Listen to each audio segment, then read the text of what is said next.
Okay बच्चा बड़ी जगह ध्यान दीजिएगा, ये एक नया टॉपिक है which is basically projectile motion. ठीक है, प्रोजेक्टाइल मोशन होता क्या है? ठीक है, मतलब एक प्रोजेक्टाइल को आपने ऐसे लॉन्च किया तो ये ऐसे जाकर ऐसे गिरा, this is known as a projectile motion. ठीक है, आज की तारीख में भाई साहब, पहले के जमाने में क्या होता था, जब हमारा वॉरफेयर होता था, we required a lot of airplanes in order to do bombarding in in enemy nations. ठीक है, इन एयरप्लेन्स का बहुत एक्सटेंसिवली यूज हुआ वर्ल्ड वॉर टू में, लेकिन इसकी कैजुअलिटीज भी बहुत ज्यादा होती है। कैजुअलिटीज बहुत ज्यादा होती है, मतलब जो लोग प्लेन्स चलाते हैं, मतलब आप अगर देखोगे वर्ल्ड वॉर टू में एक साथ समझ लो 200-300 प्लेन्स बॉम्ब ड्रॉप करते हुए जा रहे हैं, तो दुश्मन नेशन चुप तो बैठेंगे नहीं, वो भी अपने भाई साहब इन प्लेन्स को उड़ाएंगे। और हर एक प्लेन में काफी खर्चा भी होता है, उसका जो इंसान है वो भी मारा जाता है। ठीक है, अगर कैप्चर होता है तो अलग दुविधा। तो ये सारी तमाम चीजों के लिए लोग सोचने लगे कि यार इसका कोई ऑल्टरनेटिव है क्या, बिना किसी इंसान को भेजे और बिना किसी प्लेन को भेजे, do we have an alternative? So the other alternative that we got here was projectile motion which is basically missiles. ठीक है, इन ये जो मिसाइल्स हैं ये आपके प्रोजेक्टाइल मिशन पे लॉन्च होते हैं। ठीक है, और आज बैठे बैठे आप भाई साहब, आपने जैसे देखा अभी अभी ईरान और इसराइल में जो वॉर चल रहा है, उसमें एक दिन में 200 मिसाइल्स लॉन्च कर दिए ईरान ने। ठीक है, इसराइल के ऊपर, और इसराइल भी वैसे ही कर रहा है। ठीक है, तो ये सारी अभी हो गई है, विदाउट इंसान की जान गंवाएं और विदाउट एक प्लेन का खर्चा पाले, हम क्या मिसाइल्स छोड़ सकते हैं और दुश्मन देश का क्या वही नुकसान अपन करवा सकते हैं? तो आंसर इज यस। ये तो अलग बातें हैं। ठीक है, what we need to understand is understand projectile motion from a physics perspective.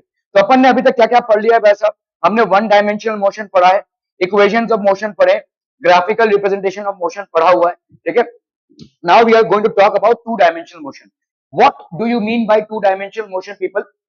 A motion that happens in xy plane। ठीक है, xy plane में जो मोशन है, जैसे मैं अगर बोलूं कि ये भाई साहब कीड़ा है ऐसे जा रहा है, जैसे अभी इन्होंने बोला कि सर एक डाउट है, कौन से चैप्टर में डाउट है? Motion in a straight line में डाउट है। तो motion in a straight line को अपन एक्स एक्सिस में या वाई एक्सिस में मान सकते हैं। ठीक है, या तो वाई एक्सिस में कोई जा रहा है, या तो एक्स एक्सिस में कोई जा रहा है, या तो जेड एक्सिस में कोई जा रहा है।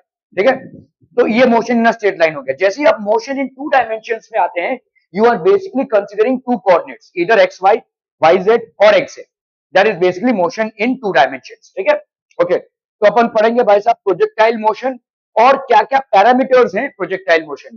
These are things which we are going to study in projectile motion. ठीक है, काफी सेल्फ एक्सप्लेनेटरी कॉन्सेप्ट है। अगर आप इस कॉन्सेप्ट को फॉर्मूला से ना रटने जाएं, अगर इसको समझ के पढ़ें, इनफैक्ट पूरी फिजिक्स ही आपकी वैसी है, अगर आप समझ के पढ़ेंगे तो आप दूर तक जाएंगे, वरना फॉर्मूला में आप एक दो सवाल पे दम तोड़ देंगे, you will not be able to carry it forward.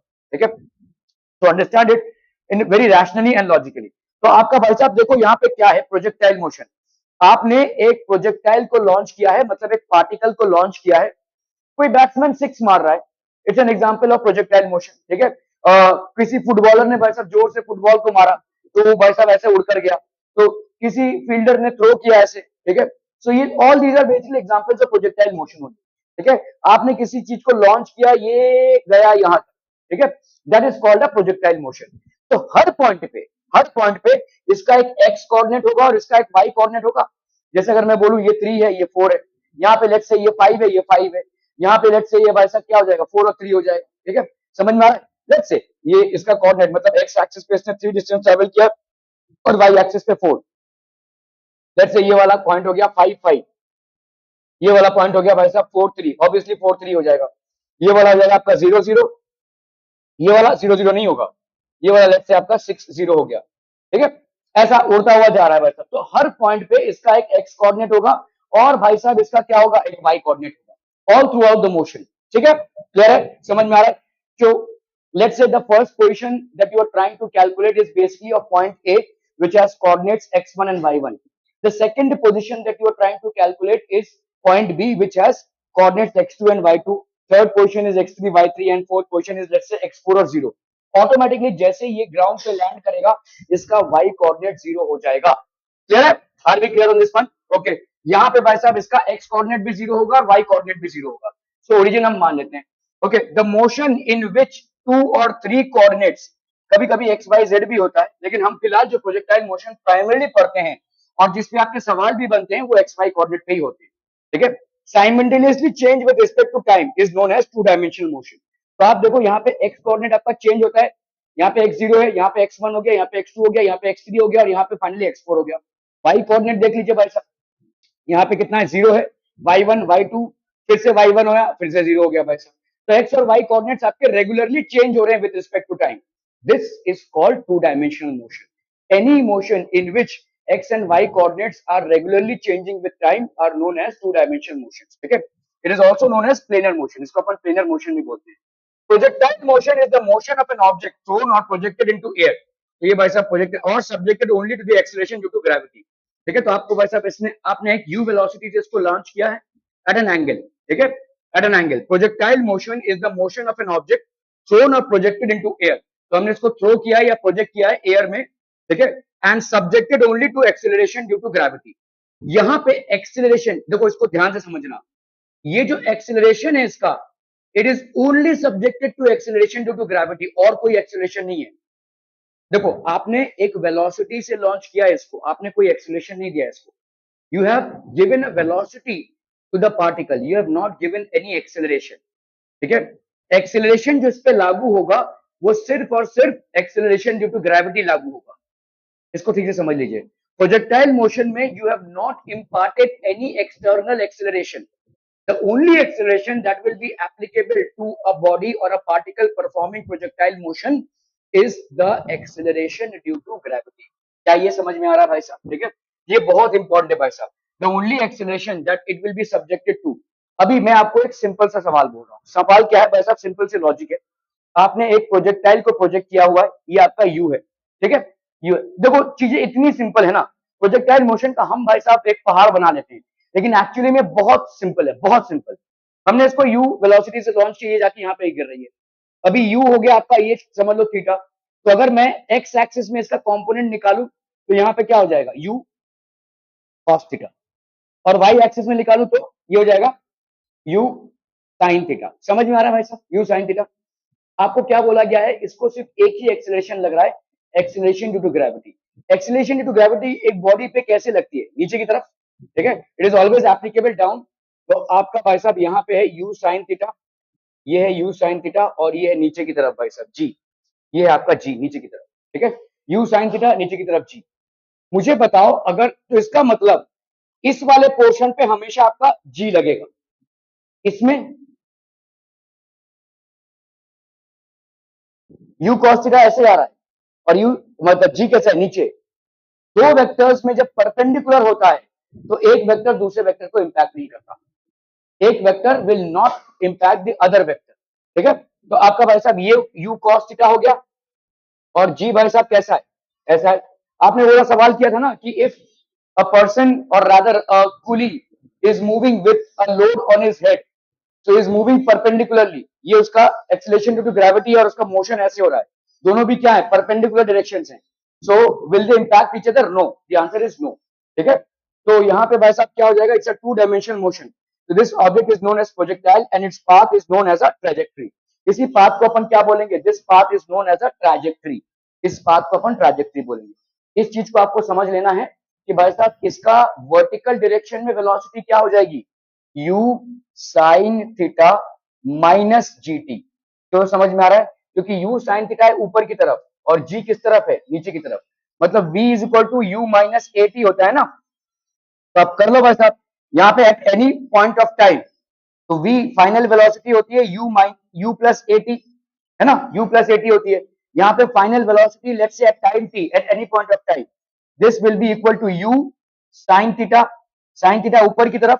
ठीक है, वर्टिकल वेलोसिटी है ये, this is basically vertical velocity, vt is equal to u sin theta. a की जगह पे क्या हो जाएगा, माइनस जी इंटू टी, ये हो जाएगी eight any point of time the vertical velocity. And what will be the velocity horizontal at any point of time at time t? ठीक है, horizontal velocity कितनी हो जाएगी, बोलो ना, बोलो, अरे बोलो भाई साहब। अरे बोला ना मैंने, देखो u cos थीटा पे g का कोई असर नहीं होगा, तो चाहे आप यहां लो चाहे आप यहां लो, ये u cos थीटा ही रहेगी। ठीक है, horizontal velocity v t dash let's say, ये आपका u cos थीटा ही रहेगा, there is going to be no change। Horizontal velocity, तो आप समझ लो भाई साहब, in a projectile motion, in a projectile motion, horizontal velocity u cos theta remains the same as it is not impacted by acceleration which is acting perpendicular. ठीक है, so therefore v t horizontal, मैं ऐसे लिख रहा हूं v t horizontal, this will always be u cos theta. ठीक है, and for vertical motion, for vertical motion acceleration is minus g, so therefore velocity times at any time t will be equal to u sin theta minus gt. ये हो जाएगा भाई साहब at any instant of time t. समझ में आ रहा है? तो आपका vertical velocity will change with time, however horizontal velocity is not going to change with time. There are two components to the velocity. मैंने आपको पहले भी बोला है, किसी भी वेक्टर को अगर आप रिजॉल्व कर लोगे तो इस वेक्टर को भूल भी जाओ तो चलेगा. ठीक है, when you are resolving a vector in two directions, if you happen to omit or rather forget about the original vector, still you are going to basically calculate everything in terms of the horizontal and vertical velocity. ठीक है, तो आपका होता है भाई साहब एक launch angle, there is a launch angle.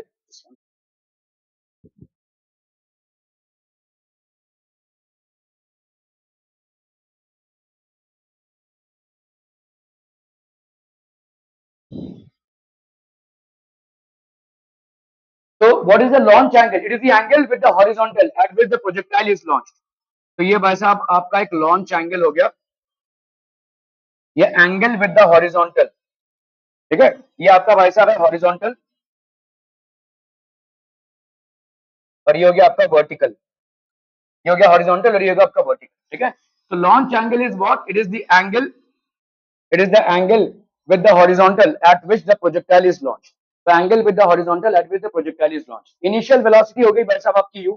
It is the velocity with which the projectile is launched. तो जिस velocity से भाई साहब projectile को launch करते हैं उसको अपन बोलते हैं initial velocity.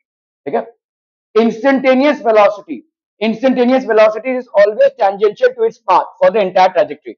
अभी instantaneous velocity भाई साहब क्या हो जाएगी, जैसे समझो यहाँ पे instantaneous velocity, यहाँ पे इस इंस्टेंट पे, इस इंस्टेंट पे, इस इंस्टेंट पे, इस इंस्टेंट पे, इसको अपन बोलते हैं इंस्टेंटेनियस वेलोसिटी. तो ये जो इंस्टेंटेनियस वेलोसिटी होगी भाई साहब, ये इंस्टेंटेनियस वेलोसिटी क्या होगी? It is always tangential to its path for the entire trajectory and can be resolve into two components at any point. तो आप देख लो भाई साहब यहाँ पे कैसा हो जाएगा instantaneous velocity. So this is basically a projectile. ये आपका भाई साहब एक प्रोजेक्टाइल है, ऐसे जा रहा है, इसका एंगल लेट्स से थीटा है और ये यू है. तो इंस्टेंटेनियस वेलोसिटी को अगर मैं रिजॉल्व करूं, ये इंस्टेंटेनियस वेलोसिटी हो गया, इसका एक y कंपोनेंट और इसका एक x कंपोनेंट. इंस्टेंटेनियस वेलोसिटी, इसका भाई साहब एक y कंपोनेंट और इसका भाई साहब एक x कंपोनेंट. ऐसा होगा, हमेशा होगा. ठीक है, at any point of time the instantaneous velocity will have two components. ठीक है, okay, so this can be resolved into two components at any point of time. Time of flight, what is the time of flight? Is the total time of flight for which the projectile remains in air. तो भाई साहब समझो ये आपका time of flight है, ये गया ऐसे, तो this is basically the time of flight. The time for which the projectile remains in air is known as the time of flight, और इसको हम कैपिटल टी से डिनोट करते हैं. ठीक है, ये जो पूरे टाइम एयर में था that is called the time of flight. ठीक है, it is the total time for which the projectile remains in air, that is the time interval between the launching and landing. तो यहां से भाई साहब इसकी लॉन्चिंग हुई है with a velocity u and let's say angle theta, और यहाँ पे इसकी लैंडिंग हुई. ठीक है, रेंज, रेंज क्या हो जाएगा भाई साहब? यही जो डिस्टेंस है, इस डिस्टेंस को अपन बोलेंगे range. Distance along the x axis is basically the और the horizontal distance, maximum displacement of the projectile in the horizontal direction. तो ये भाई साहब आपका हॉरिजॉन्टल डायरेक्शन हो गया. इसमें जो मैक्सिमम डिस्टेंस कवर हुआ है उसको अपन बोलेंगे रेंज, और किस टाइम में कवर हुआ है उसको हम बोलेंगे टाइम ऑफ फ्लाइट. ठीक है, acceleration due to gravity, it constantly acts on the projectile in a vertically downward direction. तो कभी भी प्रोजेक्टाइल पे देखो, यहाँ पे भी आपका acceleration due to gravity downward direction में होगा, यहाँ पे भी भाई साहब डाउनवर्ड डायरेक्शन में होगा, यहाँ पे भी भाई साहब डाउनवर्ड डायरेक्शन में होगा. At every point of time in during its motion, the acceleration due to gravity which is acting on the projectile will be in the downward direction. It acts constantly on the projectile in vertically downward direction. हमेशा भाई साहब vertically downward direction में act करेगा and gives it a parabolic trajectory. इसी को अपन बोलते हैं parabola. Parabolic trajectory है ये, ठीक है. This is basically a parabolic trajectory. It constantly changes its initial velocity. इसका भाई साहब instantaneous velocity जो है तो constantly change होता रहेगा, ठीक है. मैक्सिमम हाइट, तो मैक्सिमम हाइट क्या हो जाएगा भाई साहब, ये समझ लो आपका एक प्रोजेक्टाइल है, ये हो गया इसका मैक्सिमम हाइट h, ठीक है. ये हो गया भाई साहब आपका maximum height. It is the distance of the highest point of the trajectory from the ground. तो हाईएस्ट पॉइंट का डिस्टेंस है भाई साहब ग्राउंड से. It is the distance of the highest point of the trajectory from the ground. The instantaneous velocity is horizontal as its vertical component vanishes. अभी ध्यान से देखो, इस पॉइंट पे भाई साहब वर्टिकल वेलोसिटी आपका देखो क्या होगा, वर्टिकल वेलोसिटी, और ये होता है आपका हॉरिजॉन्टल वेलोसिटी. आपका वर्टिकल वेलोसिटी ऑब्वियसली जीरो हो गया यहाँ पे, क्योंकि ये नीचे आ रहा है ना. देखो, जब आप किसी चीज को ऊपर ऐसे थ्रो कर रहे हैं एकदम हाईएस्ट पॉइंट पे, इसका ऊपर जाने का वेलोसिटी क्या हो जाएगा, जीरो. ये नीचे आ रहा है, वैसे ही आपने इसको ऐसे थ्रो किया है, हर पॉइंट पे आपको एक वर्टिकल कंपोनेंट मिल रहा है, लेकिन इस पॉइंट पे अभी ये नीचे आ रहा है, तो इसका ऊपर जाने का वेलोसिटी जीरो हो गया है. Vertical component eight highest point the vertical component of velocity becomes zero. It is the distance of the highest point of the trajectory from the ground. इसको अपन बोलते हैं horizontal range और maximum height. इसको अपन horizontal range भी बोलेंगे और maximum height. Horizontal range, ठीक है. Here the instantaneous velocity is horizontal as its vertical component भाई साहब इसका खत्म हो जाएगा. Vertical component will vanish. ठीक है. तो यार भाई साहब यहाँ तक समझ में आ रही चीजें. Okay. Magnitude of velocity at any point of time. तो देखो यहां पे आपका ये u है, this is basically u which is having an angle theta. तो ऑब्वियसली इस डायरेक्शन में u sin थीटा, इस डायरेक्शन में u cos थीटा. हर एक पॉइंट पे आपका एक वर्टिकल कंपोनेंट होगा. You will have a vertical component और you will have a horizontal component. इस पॉइंट पे वर्टिकल कंपोनेंट जीरो हो जाएगा, हॉरिजॉन्टल कंपोनेंट रहेगा. इस पॉइंट पे भाई साहब आपका एक वर्टिकल कंपोनेंट और ये हो गया आपका हॉरिजॉन्टल कंपोनेंट. क्या ये समझ में आ रहा है?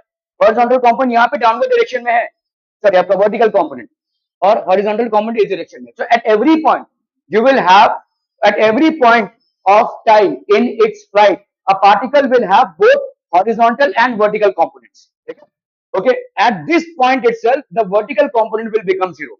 और अगर आप ध्यान दो तो हर जगह आपका वर्टिकल हॉरिजॉन्टल कंपोनेंट का वैल्यू क्या होगा, u cos थीटा. मतलब अगर आप vx देखोगे यहाँ पे, ये वाला vx, इसकी वैल्यू क्या होगी, u cos थीटा. यहाँ पे अगर आप कैलकुलेट करो तो इसकी भी वैल्यू होगी u cos थीटा. ठीक है, इस vx की वैल्यू, ठीक है, इस vx की वैल्यू भी भाई साहब आपकी u cos थीटा होगी. ठीक है, ये कांस्टेंट वेलोसिटी होगी. Horizontal velocity, horizontal component, horizontal component of velocity, horizontal component of velocity for a projectile, for a projectile remains constant, remains constant. ठीक है, and that will be equal to u cos theta. ये horizontal component जो है आपका constant रहेगा. सिर्फ vertical component में change होगा, क्योंकि आपका जो एक्सेलरेशन है या डी एक्सेलरेशन भी बोल सकते हैं, that is acting only on the vertical component. Are we clear? ठीक है. सो वेलोसिटी ऑफ प्रोजेक्शन भाई साहब कितना है, u, angle of projection vx is equal to ux plus at. ठीक है, अभी हम देखो डिवाइड कर लो वेलोसिटी, आराम से खेलो. ठीक है, x को x में, y को y में. अभी हमारा अगर वर्टिकल हम हॉरिजॉन्टल कंपोनेंट ले रहे हैं तो इसमें कोई एक्सेलरेशन लग ही नहीं रहा है, तो कभी भी vx की वैल्यू क्या होगी, u cos थीटा. समझ में आ रहा है? कोई एक्सेलरेशन लग ही नहीं रहा है, तो एक्सेलरेशन क्या है, जीरो है. v is equal to u plus at डाले अगर हम, तो vx की वैल्यू क्या हो जाएगी, ux की वैल्यू क्या है, u cos थीटा है. तो ux मतलब क्या है, component of velocity along the x axis, that will be u cos theta. Acceleration आपका क्या है, जीरो इंटू टी, तो आपका भाई साहब क्या हो जाएगा, ux is equal to u cos theta, क्योंकि x की वैल्यू आपकी क्या है, जीरो है. ठीक है, सो vx की वैल्यू क्या हो जाएगी भाई साहब, u cos थीटा. vx की वैल्यू हो जाएगी u cos थीटा. vy की वैल्यू क्या हो जाएगी, uy plus ay into T. ठीक है भाई, आपका v क्या होता है, u प्लस at होता है. तो vertical velocity will be equal to initial velocity in the y direction plus a y into t. अभी यहाँ पे ए वाई क्या है, मतलब ए वाई आपका डाउनवर्ड डायरेक्शन में है विच इज माइनस जी, तो आपका वी वाई की वैल्यू क्या हो जाएगी, अभी वर्टिकल वेलोसिटी का कंपोनेंट यू साइन थीटा, ठीक है, ये आपका माइनस जी टी। तो at any instant of time the vertical velocity is given by you sine theta minus ji t, ठीक है, ये हो जाएगा आपका वर्टिकल कंपोनेंट ऑफ वेलोसिटी। अभी आप इनिशियल वेलोसिटी को भूल जाओ, ठीक है, इनिशियल आपका any instant of time the horizontal velocity is u cos theta and the vertical velocity is u sin theta minus gt, ठीक है, आर बी क्लियर। अगर मुझे भाई साहब अभी रिजल्टेंट निकालना है तो दो कंपोनेंट्स का रिजल्टेंट कैसे निकलता है भाई साहब, u cos प्लस दिस, क्योंकि दोनों का भाई साहब अगर मैं करूं, देखो यहाँ पे v x square plus v y square, ठीक है, v x square plus v y square, तो u cos थीटा का square plus u sin theta minus gt का स्क्वायर। अभी भाई साहब कर लो इसको, तो यहाँ पे कितना आ जाएगा, देखो u square cos square theta plus उसको एक्सपैंड करो, ये कितना आ जाएगा, स्मिथ सोमत u square sine square theta, और वहां पे कितना आ गया, जी स्क्वायर टी स्क्वायर, यहां पे हो गया आपका -2 u g t sine theta, ठीक है, a square plus b square -2ab, और ये हो गया, तो इन दोनों को भाई साहब ऐड कर लो, तो यहां पे कितना हो जाएगा, this will be u square cos square theta plus sign square theta हो गया 1, भाई देखो cos square theta plus sign square theta, है ना, और यहां पे क्या बचा आपका भाई साहब, जी टी स्क्वायर माइनस, हाँ, तो यहां पे आपका भाई साहब कितना आ गया, जी टी स्क्वायर, हाँ जी टी स्क्वायर, तो प्लस हो गया आपका g square t square minus 2u sine theta 2u sine theta into g t, ठीक है, तो यहाँ पे कितना हो जाएगा, दिस विल बी, ये हो गया आपका u square plus g square t square minus 2u sine theta into g t, 2u sine theta into g t, ठीक है, आर वी क्लियर, ये आ गया भाई साहब आपका वेलोसिटी। कोई चीजों को याद रखने की जरूरत नहीं है, याद रखना पॉसिबल भी नहीं है, सिंपल चीजों को समझिए, वर्टिकल वेलोसिटी क्या है और हॉरिजॉन्टल वेलोसिटी क्या है, और भाई साहब इनका रिजल्टेंट को ऐड कीजिए, तो at any point of time your resultant velocity will always be this, आपका रिजल्टेंट वेलोसिटी ये आ जाएगा, ठीक है, at any point of time your resultant velocity will be this, the amount of time spend by a projectile is known as the time of flight, ठीक है। अभी let's say आप भाई साहब कोई एक चीज को पकड़ लीजिए, या तो वर्टिकल वेलोसिटी को या तो हॉरिजॉन्टल वेलोसिटी को, ठीक है, total displacement in the y direction is zero at time t is equal to zero, तो वाई डायरेक्शन में भाई साहब कितना है, जीरो है, ठीक है, at time t is equal to zero, और भाई साहब ठीक है काइनेमेटिक, तो आपका total displacement in y direction कितना है, देखो ये पार्टिकल ऐसे जाकर यहां लैंड हुआ, ठीक है, वाई मतलब इस डायरेक्शन में, ये यहां से स्टार्ट हुआ और यहां से यहां तक एंड हुआ, तो वाई की डायरेक्शन में क्या डिस्प्लेसमेंट हुआ, zero, displacement in the direction of y will be zero, हाँ एक्स की डायरेक्शन में आपका डिस्प्लेसमेंट हुआ है, लेकिन वाई की डायरेक्शन में डिस्प्लेसमेंट कितना हुआ है, जीरो, ओके, अभी आपका इसका मतलब displacement in the direction of y will be equal to zero, आपकी अभी आपका भाई साहब y के डायरेक्शन में आपका वेलोसिटी कितना है, initial velocity in the direction of y will be how much, u sin theta, let's say हम मान लेते हैं कि भाई साहब टाइम आपका t लगा पूरे टाइम ऑफ फ्लाइट के लिए, यहां से लेकर यहां तक आपका time of flight let's say t है, और इस दौरान आपका वर्टिकल वेलोसिटी कितना है भाई साहब, वर्ट सॉरी आपका क्या कहते हैं डिस्प्लेसमेंट कितना हुआ है, जीरो, ठीक है, टाइम t, अभी a की वैल्यू कितनी हो गई, a y is equal to minus g, लिख सकते हैं भाई साहब, a y is equal to minus g, okay, s is equal to u t plus half a t square होता है, तो s की जगह पे अपन क्या लिखेंगे भाई साहब, s y is equal to u y t minus half g t का स्क्वायर, लिख सकते हैं भाई साहब, ठीक है, ओके, अभी इस टी की जगह पे अपन कैपिटल टी लिख सकते हैं, और इस टी की जगह पे की भी कैपिटल टी, ठीक है, तो एस वाई की वैल्यू कितनी हो जाएगी, जीरो, तो जीरो इज इक्वल टू, अभी यू वाई की जगह पे लिख दो यू साइन थीटा, इस यू वाई की जगह पे लिख रहे हैं T minus minus minus minus half g t का स्क्वायर, इसको इधर लेकर आओ, तो यहां पे कितना हो जाएगा भाई साहब, u sine theta into capital t is equal to half g t का स्क्वायर, ये टी और ये टी कैंसिल हो जाएगा, ठीक है, तो आपका टी का वैल्यू क्या आ जाएगा, इसको इधर स्पेस करो, 2u साइन थीटा अपॉन जी, बस खत्म भाई साहब, 2u sin theta upon g, this is the time of flight, 2u sin theta upon g, this is the time of flight, ठीक है। तो t की वैल्यू कितनी आ गई भाई साहब, 2u sin theta upon g, ठीक है, काइनेमेटिकल इक्वेशन। तो 2u sin theta upon g, जिसको अपन 2u y by g भी लिख सकते हैं, ठीक है, क्योंकि आपका देखो यहाँ पे u sin theta मतलब क्या है, u sin theta is equal to u y, तो अपन यहाँ पे क्या लिख सकते हैं, t u y upon g, ठीक है, क्लियर है, ओके। अभी अगर हमको भाई साहब हॉरिजॉन्टल, ये वाला तो था ही भाई साहब आपका, ठीक है, this was already there, okay. Now let's say maximum height, maximum height, अभी आप वर्टिकल डिस्प्लेसमेंट की बात कर रहे हैं, ठीक है, मैक्सिमम हाइट पे आपका वर्टिकल वेलोसिटी कितना हो जाएगा बोलो, 0, ठीक है। तो आपकी वर्टिकल देखो वेलोसिटी क्या होती है, v is equal to u plus at। अभी velocity taken in the y direction will be equal to initial velocity in the y direction minus g into t। अभी अगर मैं बोलूं कि भाई साहब ये पूरा टोटल टाइम ऑफ फ्लाइट है, कितना आया, 2u sin theta upon g, total time of flight 2u sin theta upon g। तो मुझे बताओ आधे पे कितना टाइम लगेगा, u sin theta upon g, ठीक है, half of the time will be u sin theta upon g। मतलब यहाँ पे ये जो t ले रहे, ये आधा टाइम ही तो ले रहे, समझ में आ रहा है भाई साहब, ये जो टाइम है ये बीच तक के रास्ते को ही तो कवर कर रहा है, तो बीच तक के रास्ते पूरा टाइम है भाई साहब कितना, 2u sin theta upon g, अभी अभी हमने कैलकुलेट किया, तो इस यहां तक पहुंचने में कितना, u sin theta upon g, क्या ये समझ में आ रहा है, the time taken to reach here will be u sin theta upon g, okay okay okay, ठीक है।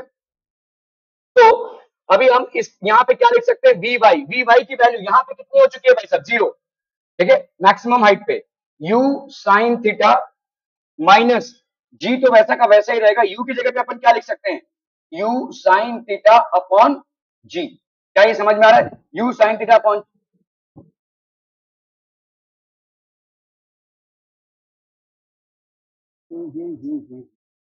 इसको नहीं लिख सकते हम, यहाँ पे हमको लेना पड़ेगा भाई साहब s, क्योंकि s की वैल्यू, तो जो हमारा वर्टिकल डिस्प्लेसमेंट है s y is equal to u y t minus half g t का स्क्वायर। यहाँ पे टी ध्यान तो ये है u sine theta upon g, तो यहाँ पे यू वाई मतलब हो गया u sine theta into u sine theta upon g, ठीक है, समझ में आ रहा है। एस वाई हो गया आपका h maximum displacement in the vertical direction minus half g into t, मतलब u sine theta upon g का स्क्वायर। ध्यान से देखो यहाँ पे ये क्या हो जाएगा बोलो, u sine theta into u sine theta, तो ये हो जाएगा u square sine square theta upon g, ठीक है, माइनस यहाँ पे देखो कितना है, हाफ इंटू जी, इसका क्या, u square sine square theta upon g का स्क्वायर, तो ये कैंसिल ये कैंसिल, यहाँ पे कितना आ गया भाई साहब, u square sine square theta g, अंदर क्या लिख सकते हो, 1 माइनस हाफ, ऐसा लिख सकते हो कि नहीं, this will be u square sine square theta upon 2g, समझ में आ रहा है भाई साहब, u square sine square theta upon 2g, इसको हम लिख सकते हैं भाई साहब मैक्सिमम हाइट। तो maximum height is equal to u square sine square theta upon 2g, ठीक है, क्लियर है, u square sine square theta upon 2g, okay.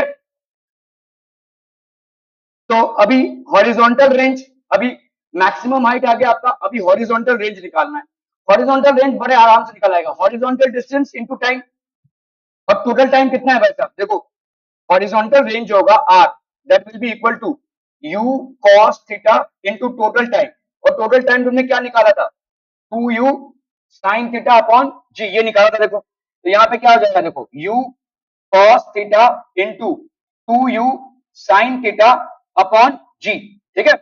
अभी भाई साहब ये u और u को ले लो भाई साहब, कितना आ गया, u स्क्वायर, और इस 2 को ले लो, 2 sin theta cos theta upon g, और अपने को मालूम है भाई साहब 2 sin थीटा cos थीटा कितना होता है, 2 sin theta cos theta is equal to sin 2 theta, so this will be u square sin 2 theta upon g, ठीक है, क्लियर है, this will be the maximum horizontal distance. ये तीन ही चीजें हैं भाई साहब, ठीक है, ये तीन ही चीजें आपकी, ठीक है। Does this need a repeat telecast derivation का, इज इट अंडरस्टूड भाई साहब, कैसे हम डेराइव कर रहे हैं, ठीक है। किसी भी आपके मोशन में देखो, दिस इज बेसिकली ये आपने लॉन्च किया इसको, ये पहुंचा भाई साहब, this is let's say theta, ये हो गया आपका हॉरिजॉन्टल रेंज, ये हो गया आपका मैक्सिमम हाइट, ठीक है। ये हो गया आपका थीटा, लेट्स से यू, ठीक है। Let's say we are talking about the maximum height and this is the range, ठीक है, दिस इज द रेंज। अपने को क्या क्या कैलकुलेट करना है भाई साहब, तो मैक्सिमम हाइट अगर आपको कैलकुलेट करनी है, ठीक है, मैक्सिमम हाइट कब निकलेगा भाई साहब, at maximum position v y की वैल्यू कितनी हो जाएगी, यू वाई की वैल्यू, या हाँ वर्टिकल वेलोसिटी की वैल्यू हो जाएगी 0, ठीक है। और अगर समझ लो मैक्सिमम डिस्टेंस आपको निकालना है, फिर टाइम ऑफ फ्लाइट निकालना है, तो टाइम ऑफ फ्लाइट को भाई साहब अपन कैसे निकालेंगे, how will we find out the time of flight. Time of flight में भाई साहब क्या हो जाएगा, देखो यहाँ पे आपका वर्टिकल वेलोसिटी कितना हो जाएगा, डिस्प्लेसमेंट कितना हो रहा है, 0, वर्टिकल डिस्प्लेसमेंट इज 0, ठीक है। After landing, after landing vertical displacement आपका 0 होगा, और वर्टिकल डिस्प्लेसमेंट होगा क्या, एस होता है UT plus half a T का स्क्वायर। तो यहाँ पे एस की जगह पे वर्टिकल डिस्प्लेसमेंट एस वाई हो गया, यू टी। अभी हम जब वर्टिकल डिस्प्लेसमेंट की बात करें तो हमको वर्टिकल वेलोसिटी लेनी पड़ेगी, मतलब यू वाई इंटू लेट से टी, ये total time of flight, plus plus यहाँ पे हाफ, यहाँ पे ए की वैल्यू क्या हो जाएगी, माइनस जी, क्योंकि आपका ये वाला जो है यू साइन थीटा ऊपर की तरफ है, और ये वाला जो है यू कॉस थीटा इस तरफ है, तो यू साइन थीटा और जी दोनों भी ऑपोजिट डायरेक्शन में है, इसीलिए हाफ माइनस जी, और ये हो गया आपका टी का square. Now we know that s y is equal to 0, क्योंकि आपका यहां से चला और यहाँ पे y axis sorry x axis से चला और एक्स एक्सिस पे ही उसका खात्मा हुआ, तो मतलब वाई में डिस्प्लेसमेंट उसका 0 हो गया, तो ये हो गया आपका 0, ये u sine theta t minus half g t का स्क्वायर, इसको अगर हमने इधर ले लिया तो हाफ जी टी का square is equal to u sine theta into t. ये टी और टी भाई साहब कैंसिल हो गए, तो आपका भाई साहब यहाँ पे टी कितना आ गया, 2u sine theta upon g.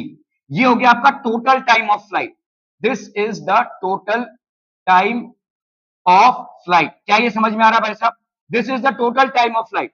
अभी आपको भाई साहब अगर समझ लो यहाँ पे पूछा कि what is the maximum horizontal sorry अपना वर्टिकल डिस्टेंस कवर, तो एट वर्टिकल डिस्टेंस आप देखो यहाँ पे टाइम कितना लग जाएगा, इसका आधा, time taken to reach, time taken to reach maximum horizontal distance, ये भाई साहब कितना हो जाएगा, इसका आधा, तो t will be equal to u sine theta upon g हो जाएगा भाई साहब, ठीक है। अभी हम यहाँ पे किसकी बात कर रहे हैं, वर्टिकल डिस्टेंस की, तो वर्टिकल डिस्टेंस अगेन क्या होगा भाई साहब, again it will be vertical velocity u y into t minus half g t का स्क्वायर, तो ये हो गया आपका एच मैक्सिमम हॉरिजॉन्टल मैक्सिमम, ये हो गया आपका u sine theta into T, T की वैल्यू कितनी हो गई भाई साहब, ये वाली टी लेनी पड़ेगी आपको, u sine theta upon g minus half g और टी का square, that is u sine theta upon g का square, so that will be u square sine square theta upon g minus half, ये हो गया आपका square, तो एक एक कट जाएगा यहाँ पे, half u square sine square theta upon g, so this will be u square sin square theta upon 2g।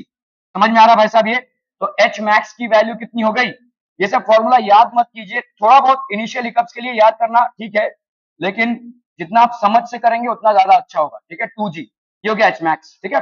अभी आपको भाई साहब क्या कैलकुलेट करना है, the horizontal range. Horizontal range भाई साहब कैसे कवर होगी, हॉरिजॉन्टल रेंज कवर होगी हॉरिजॉन्टल वेलोसिटी से, जो कि कांस्टेंट है, this will be u cos theta, ये हो गया आपका हॉरिजॉन्टल वेलोसिटी और टोटल टाइम इनटू टी, तो ये हो गया आपका कितना भाई साहब, u cos theta into total time आपने निकाला हुआ है कितना, 2u sin theta upon g। अभी भाई साहब 2u स्क्वायर हो गया sin theta cos theta upon g, तो यहाँ पे ये 2 sin थीटा cos थीटा की वैल्यू कितनी हो जाएगी, u square sin 2 theta upon g, तो ये हो गया आपका horizontal range, horizontal range will be u square sin 2 theta upon g। Are we clear? Clear on this one, people?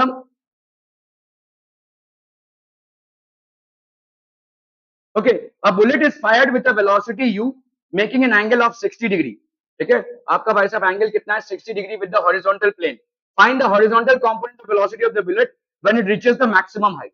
जब ये मैक्सिमम हाइट पे पहुंच जाए तो उसका हॉरिजॉन्टल कंपोनेंट कितना हो जाएगा, ठीक है। तो आपका बुलेट है vx is equal to u, आपका भाई साहब मैक्सिमम हाइट मतलब इस पॉइंट पे, मैक्सिमम हाइट पे इसका पॉइंट देखो, आपको मालूम है horizontal velocity through out the motion is constant, मतलब यहाँ पे भी u cos 60, यहाँ पे भी u cos 60, यहाँ पे भी u cos 60 और यहाँ पे भी u cos 60, तो मैक्सिमम हाइट पे इसका कितना होगा u cos 60, ठीक है, it will be just u cos 60, it is going to remain the constant. यहाँ पे आपसे पूछा क्या है, horizontal component of velocity, horizontal component of velocity will always remain constant, why, because there is no acceleration in that direction, कोई भी acceleration नहीं है भाई साहब, ठीक है, तो ये हो जाएगा u cos 60 u into under root 3 by 2, क्या ये समझ में आ रहा है? सो this will be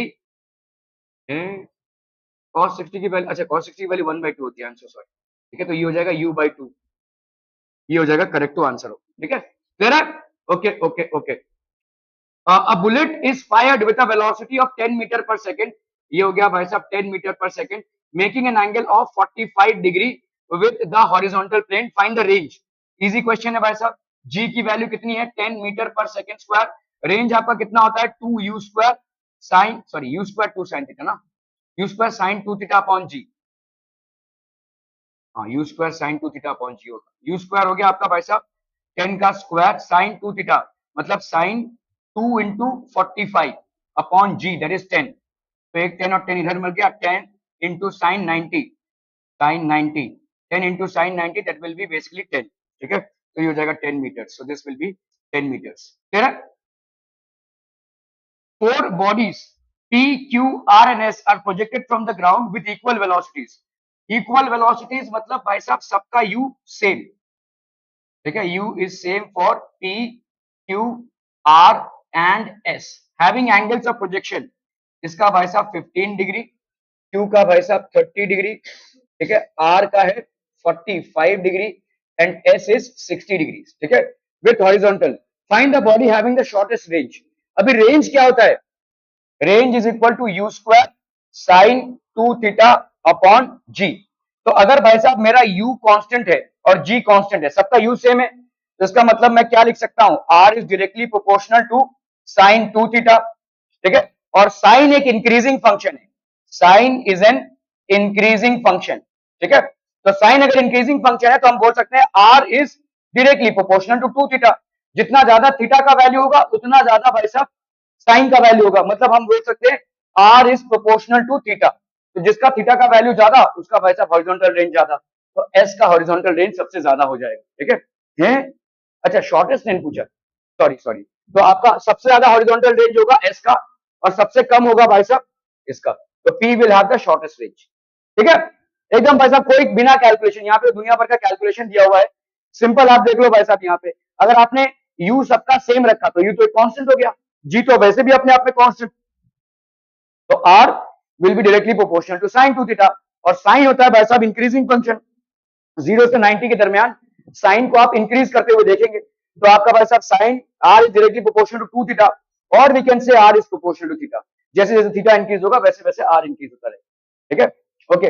a ball is throne from a point with a speed of v not at an angle theta with the horizontal, चलिए भाई साहब theta is the horizontal, from the same point at the same instant a person start cycling with a constant speed of, ये भाई साहब v not bye 2 से move कर रहा है to catch the ball, will the person be able to catch the ball, if yes what should be the angle of projection, ठीक है, क्या ये बंदा भाई साहब कैच कर सकता है, तो मतलब यहाँ पे इसकी जो टाइम है पहुंचने की और इसकी जो टाइम है पहुंचने की वो सेम होनी चाहिए, है ना, तो टाइम क्या होता है, time of flight is how much 2u sine theta upon g, अभी इसको किसने वेलोसिटी से मूव किया गया है 2v not sign theta upon g, ये हो जाएगा उसका तो भाई साहब प्रोजेक्टाइल का, इसी टाइम पे उसको वहां पे पहुंचना चाहिए, ठीक है, तो आपका रेंज यहाँ पे कितना है भाई साहब, यहाँ पे रेंज कितना है, पर्सन की वेलोसिटी भाई साहब कितनी है, पर्सन की वेलोसिटी कितनी है भाई साहब v नॉट बाई 2,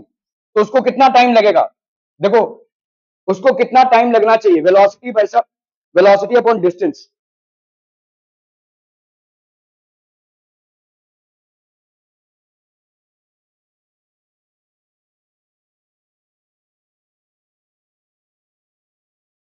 हाँ देखो ऐसा भी बोल सकते हैं अपन सिंपल तरीके से, इसका हॉरिजॉन्टल कंपोनेंट ऑफ वेलोसिटी और इस साइकिल के, देखो हॉरिजॉन्टल डिस्टेंस किससे कवर होगा, हॉरिजॉन्टल कंपोनेंट वेलोसिटी से, वर्टिकल कंपोनेंट भूल जाओ, हॉरिजॉन्टल डिस्टेंस जो आर है उसका भले हमको फॉर्मूला आता हो, ठीक है, हॉरिजॉन्टल डिस्टेंस आर ये किससे कवर होगा प्रोजेक्टाइल का, with horizontal component of velocity. और ये जो बंदा साइकिल चलाते हुए जा रहा है, ठीक है, उसका भी वेलोसिटी अगर सेम होगा तभी तो जाकर वो सेम टाइम पे पहुंचेंगे उस डिस्टेंस पे, ठीक है। तो आपका भाई साहब इसका वेलोसिटी दिया हुआ है कितना, v नॉट बाई टू, और horizontal component of velocity ux के बराबर। अगर ये दोनों बराबर होते तो ही जाकर वो मिलेंगे। the horizontal component of velocity of the projectile and that of the cyclist need to be the same so that they meet at the end, ठीक है। तो यहाँ पे अगर हम करते, ये तो दिया हुआ है आपको, इंसान का v नॉट बाई टू है और इसका कितना है भाई साहब, v नॉट cos 30, ये हमको नहीं मालूम, सॉरी cos थीटा, ठीक है, this is not known to us. तो ये कैंसिल हो गया, cos थीटा की वैल्यू कितनी हो गई भाई साहब, 1/2, तो थीटा की वैल्यू कितनी हो जाएगी भाई साहब, 60 डिग्री, थीटा की वैल्यू हो जाएगी भाई साहब 60 डिग्री, ठीक है। तो yes he will be able to catch if it is projected an angle of 60 degree. क्या ये समझ में आ रहा है भाई साहब? ओके ओके ओके, ठीक है। A body is projected from the ground with a velocity of, तो एक बॉडी का भाई साहब वेलोसिटी दिया हुआ है आपको 3i प्लस 10j, ठीक है। तो इसको देखकर ही आप क्या बता सकते हैं, 3i प्लस 10j, इसमें आप बता सकते हैं भाई साहब की, बोलो ना बोलो, ux की वैल्यू क्या हो जाएगी, ये 3 है ना, which is basically u cos theta, समझ में आता हूं भाई साहब। और uy की वैल्यू क्या हो जाएगी 10, which is basically u sin theta. तो भाई साहब क्या बोल सकते हैं, अगर हमने इसको इससे डिवाइड कर दिया तो tan थीटा की वैल्यू कितनी आ जाएगी, बोलो ना बोलो, हालांकि जरूरत नहीं पड़ेगी, फिर भी ये हो जाएगा आपका 10/3, खैर, ठीक है। ओके, तो find the maximum height attain at the range of motion. Maximum height attain कितना होता है भाई साहब, बोलो जल्दी से बोलो, अभी तो किया, मैक्सिमम हाइट अटेन कितना हो जाएगा भाई साहब,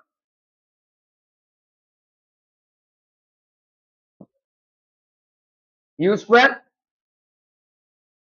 अच्छा चलो, अगर यू स्क्वायर नहीं लेना है, हाइट जो आप अटेन करते हो वो किसके लिए अटेन करते हो, वर्टिकल वेलोसिटी के लिए, है ना। तो मैक्सिमम हाइट अटेन्ड में, मैक्सिमम हाइट अटेन्ड में आप भाई साहब क्या करोगे, u y t minus half g t का स्क्वायर, ठीक है, ऐसे करोगे ना भाई साहब। तो मैक्सिमम हाइट अटेन्ड में भाई साहब क्या हो जाएगा, u y t minus half g t का स्क्वायर, ठीक है। ओके, सो भाई साहब ये कहां से आ गया भाई साहब, 2g,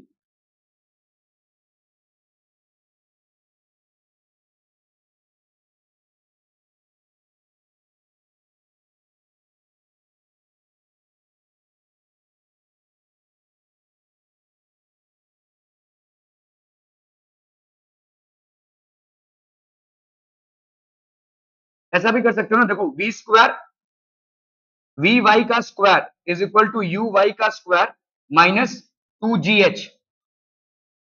देखो आप ये वाला फॉर्मूला अगर यूज करें, v square is equal to u square plus 2as, ठीक है, इसमें आप वी वाई का square is equal to, vertical velocity की बात कर रहा हूं, माइनस 2gh मैक्सिमम, ऐसा लिख सकते हैं कि नहीं, ऐसा लिख सकते हैं, वी वाई का square vertical velocity at the highest point will be equal to vertical velocity at initial point minus 2g into h maximum, ऐसा लिख सकते हैं। अभी vertical velocity at highest point क्या हो जाएगा यहाँ पे, zero, zero is equal to u y का स्क्वायर माइनस 2gh मैक्स, ठीक है। तो आपका भाई साहब यहाँ पे 2gh max will be equal to u y का स्क्वायर, तो आपका h मैक्स का वैल्यू कितना आ जाएगा, यू वाई का स्क्वायर अपॉन 2g। तो यू वाई का स्क्वायर भाई साहब कितना हो गया यहाँ पे, यू वाई मतलब हो गया आपका भाई साहब 10, 10 का स्क्वायर इंटू 2 इंटू 10, तो ये हो गया आपका 5 मीटर, ठीक है, this will be basically 5 metres. कह रहे समझ में आ रहा है भाई साहब ये, find the range of motion, तो 5 मीटर, और रेंज ऑफ मोशन कितना हो जाएगा, देखो रेंज ऑफ मोशन कभी भी इससे लेस नहीं हो सकता, क्या है यहाँ पे, अगर रेंज ऑफ मोशन आपको कैलकुलेट करना है, रेंज विल बी व्हाट, कौन है रे, अभी तक पार्टी बम खत्म नहीं हो रहा है इसका, रेंज ऑफ मोशन कैलकुलेट कीजिए भाई साहब,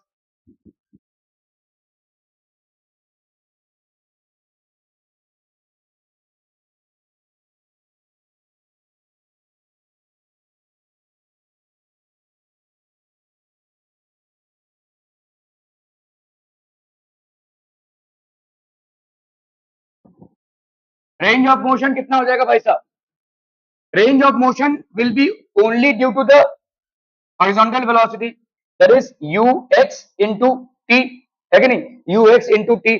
अभी टी की वैल्यू आपने भाई साहब यहाँ पे range of motion UX into T, T की वैल्यू भाई साहब कितनी है, यहाँ पे थीटा हमको मालूम नहीं है, तो टी की वैल्यू कितनी हो जाएगी भाई साहब, t for the range of motion, vertical displacement अगर हम जीरो माने, this will be equal to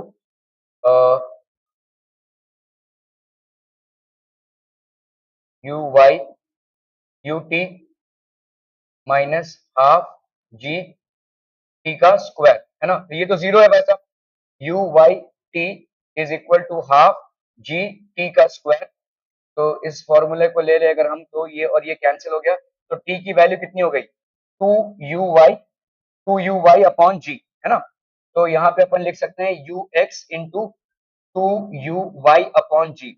अभी कर लो भाई साहब, यू एक्स की वैल्यू यहाँ पे कितनी है, यू एक्स की वैल्यू है 3 इंटू टू यू वाई की वैल्यू कितनी हो गई भाई साहब 10 अपॉन 10, तो ये हो गया आपका 6 metres, this will be 6 metres. Clear, are we clear on this one people, समझ में आता हूँ भाई साहब, अरे समझ में आता हूँ कि नहीं आता हूँ,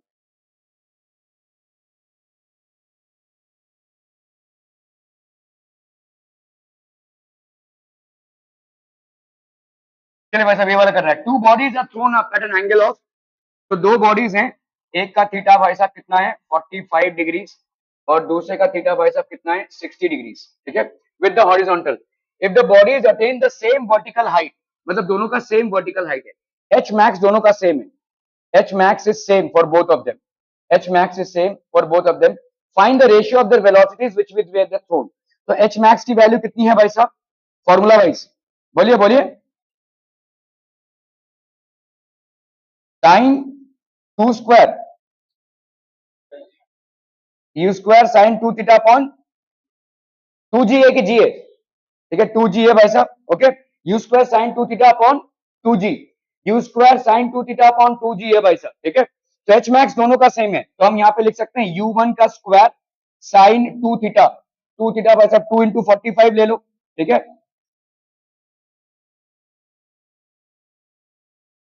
क्या कर रहे हैं भाई साहब, u square sine square theta है ना, u square sine square theta upon two g, ये आपका एच मैक्स होता है, यहाँ पे बोला गया है कि दोनों का भी एच मैक्स सेम है, ठीक है, तो इसका मतलब u one square sine square theta one upon g is equal to u two square sine square theta two upon g, तो पहली बात तो ये दोनों भाई साहब हो गए कैंसिल, ठीक है, अभी यू वन स्क्वायर मतलब आपको नहीं मालूम और यू टू स्क्वायर भी आपको नहीं मालूम, तो इसको भाई साहब इधर ले लो, यहाँ पे कितना हो जाएगा sign square theta two upon sine square theta one, अभी थीटा टू आपका कितना है भाई साहब साइन स्क्वायर 60 अपॉन भाई साहब ये हो गया साइन स्क्वायर 45, तो साइन स्क्वायर 60 की वैल्यू कितनी हो गई भाई साहब अंडर रूट 3/2 का स्क्वायर और साइन स्क्वायर 45 मतलब 1/√2 का square, so this gives you how much 3/4 into 2/1, 2 1 2 2 2 4,